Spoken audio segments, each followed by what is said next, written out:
Love जिहाद के खिलाफ मध्य प्रदेश में अध्यादेश को मंजूरी मिल गई है। शिवराज सरकार के अध्यादेश को कैबिनेट ने मंजूरी दे दी है। हम गलत इरादों से धर्मांतरण नहीं होने देंगे, शिवराज सिंह चौहान लगातार ये कहते रहे हैं और पहले भी इसको लेकर के कहा था कि बेहद सख्त है। मध्य प्रदेश की सरकार और शिवराज सरकार ने, कैबिनेट ने मंजूरी दे दी है। एक क्रांतिकारी फैसला है। हमने अभी तक public service delivery guarantee act, लोक सेवा प्रदायक गारंटी अधिनियम बनाया था, जिसमें तय किया कि कोई सेवा कितने समय में दी जाएगी और कौन अधिकारी उसको देगा। अगर निश्चित समय सीमा में, मान लीजिए 7 दिन में कोई सेवा देना नहीं दी तो 8वें दिन उस पर जुर्माना लगता है और वो जुर्माना हर्जाने के रूप में जिसका काम देर से होता है उसको दिया जाता है। लेकिन अब इसमें एक प्रावधान और कर रहे हैं कि अगर 7 दिन में कोई सेवा दी जानी है, 10 दिन में कोई सेवा दी जानी है, 15 दिन में कोई सेवा दी जानी है और नहीं दी गई तो सेवा कंप्यूटर से जनित होकर अपने आप मिल जाएगी, अधिकारी की जरूरत पड़ेगी ही नहीं, अपने आप डीम्ड परमिशन हो जाएगी। मुझे लगता है ये बड़ा क्रांतिकारी कदम है मध्य प्रदेश सरकार का। निश्चित तौर पर चक्कर काटना भी कम हो जाएंगे, दिक्कतें भी कम हो जाएगी और कोई रख के भी नहीं बैठ पाएगा, समय पे करना ही होगा। मिलावट के खिलाफ भी कड़ा फैसला किया गया है। मिलावट एक भयानक अपराध है। खाद्य पदार्थों में, दवाइयों में, यहां तक कि प्लाज्मा के नाम पे, कोरोना वैक्सीन के नाम पर भी ऐसे समाचार मिले। अब नकली प्लाज्मा, इससे बड़ा अपराध कोई हो सकता है क्या? तो दवाइयों का हो या खाद्य पदार्थों का मिश्रण।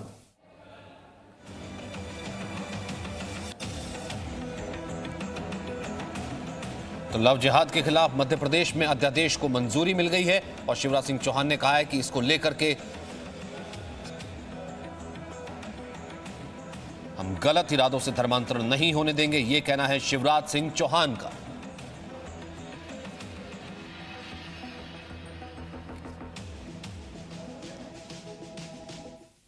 अपना धर्म छिपाकर अथवा झूठा अभिनय करके, गलत व्याख्या करके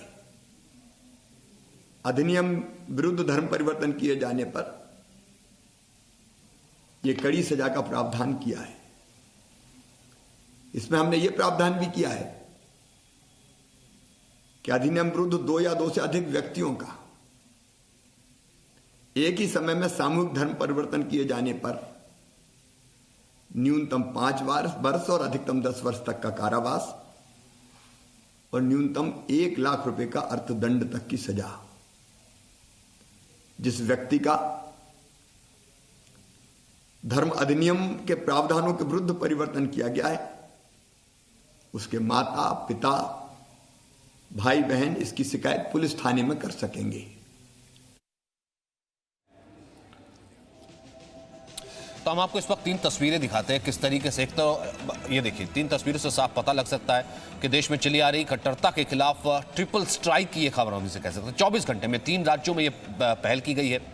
मध्य प्रदेश, असम और कर्नाटक सरकार की ओर से ये पहल है। मध्य प्रदेश में लव जिहाद के खिलाफ अध्यादेश को मंजूरी दे दी गई, कैबिनेट ने मंजूरी दे दी। उसके बाद असम में सरकारी मदरसे बंद करने का फैसला लिया गया और कर्नाटक में गोहत्या पर अध्यादेश लाया गया। ये 3 फैसले बड़ी आबादी को प्रभावित करेंगे, लोगों के जीवन में बदलाव लाएंगे, समाज और वर्षों से चली आ रही गलत चीजों से इससे बाहर निकलेगा। रवि त्रिपाठी इस वक्त हमारे साथ मौजूद है। रवि, ये 3 तस्वीरें जरूर हैं। अब इसे अगर मैं विपक्ष के चश्मे से देखूं तो वो इसे कहेगा कि अपीजमेंट की ये बात है, अपीजमेंट की पॉलिटिक्स है, किसी वर्ग विशेष या जो भी है। अगर रिफॉर्म के तरीके से देखा जाए तो ये रिफॉर्म कहीं ना कहीं बहुत ज़रूरी है, क्योंकि इन सब चीज़ों के चश्मा उतारा जाएगा, अगर धार्मिक चश्मा उतारा जाएगा तभी तो इन चीज़ों का रिफॉर्म होगा। जी बिल्कुल, देखिए बीजेपी के एजेंडे में रहा है शुरू से। अगर 1980 में बीजेपी की स्थापना होती है और जनसंघ 1950 के आसपास में उसकी स्थापना होती है, तो जनसंघ का टेनियर देखिए और उसके बाद बीजेपी का टेनियर, लगभग 70 साल का टेनियर हो गया अगर देखा बीजेपी के इतिहास का जनसंघ के साथ मिलाकर। और ऐसी स्थिति में शुरू से ये सारी चीज़ें उनकी पार्टी की मांग रही है। अब आप 370 को देखिए कि जिस 370 पहले दिन से वो मांग रही थी और आज उसको लागू किया गया केंद्र की तरफ से। वैसे ही आपको लव जिहाद का मामला हाल में चर्चा में आया और लगातार इस पर बीजेपी, RSS, चाहे विश्व हिंदू परिषद के लोग इस पर बोलते रहे और इसको कानून बनाने और सख्त कानून बनाकर इसको रोकने की मांग होती रही। आप गौ हत्या को लेकर देखिए, लगातार इस तरह की कार्रवाई होती रही और ये कहीं ना कहीं एक बीजेपी का लॉन्ग पेंडिंग एजेंडा था और बीजेपी इसको राज्यों के जरिए अगर लागू कर रही है तो उनका अपना एक एजेंडा है और ये बातें कहते रहे, अगर नहीं करेंगे तो जनता उनके खिलाफ जाएगी, जनता कहेगी वो इस बात को लागू नहीं करते हैं। और वोट बैंक की जहां तक आप बात करें, विपक्ष का आरोप लगाएगा, विपक्ष भी कई ऐसे काम करता रहा है जिससे वो वोट बैंक को साधता था। आज बीजेपी अपने वोट बैंक को, अगर उनको लगता है कि जो मेजॉरिटी है उसको तकलीफ होती है इन बातों से, चाहे तो लव जिहाद का मामला हो, चाहे गौ हत्या का मामला हो, चाहे तो और मामला जो असम में जो कानून बन रहा है, तो कहीं ना कहीं ये सारे चीज़ बीजेपी के एजेंडे रहे हैं। बीजेपी लगातार इन पर आंदोलन चलाती रही है, बीजेपी इन पर लगातार बयान देती रही है, तो इस वजह से इन पर कानून बनना लाजमी है। और देखिए उत्तर प्रदेश में लव जिहाद पर कानून बन चुका है और एक महीने के अंदर में 14 मामले आए हैं सचिन, 14 ऐसे मामले आए हैं और इसको सख्त कानून के तहत आप लगातार ऐसे केसेस देखते थे कि यहाँ केरल में हो रहा है, आज कहीं उत्तर प्रदेश में हो रहा है, मध्य प्रदेश में हो रहा है, तमाम जगह, लेकिन कानून नहीं था इसलिए कार्रवाई नहीं होती थी। तो सख्त कानून होगा तो उन पर कार्रवाई होगी, चाहे मध्य प्रदेश हो, चाहे उत्तर प्रदेश हो, चाहे हरियाणा हो, चाहे अब कर्नाटक में भी लव जिहाद पर कानून लाने की बात की जा रही है। कर्नाटक में खाली गौ हत्या नहीं, इसके बाद लव जिहाद पर कानून लाने की बात है, हरियाणा में भी लव जिहाद पर कानून लाने की बात है। तो जो भी बीजेपी रूल्ड स्टेट्स हैं, तो बीजेपी का जो एजेंडा रहा है लंबे समय से, अब सरकार में है और बहुमत से सरकार में है, तो जाहिर तौर पर बीजेपी चाहेगी कि उन एजेंडों पर काम करे, उन एजेंडों को कानून का रूप दे। जी बहुत बहुत शुक्रिया फिलहाल इस बातचीत के लिए। Presenting B News app available on Google Play and App Store. Download it now.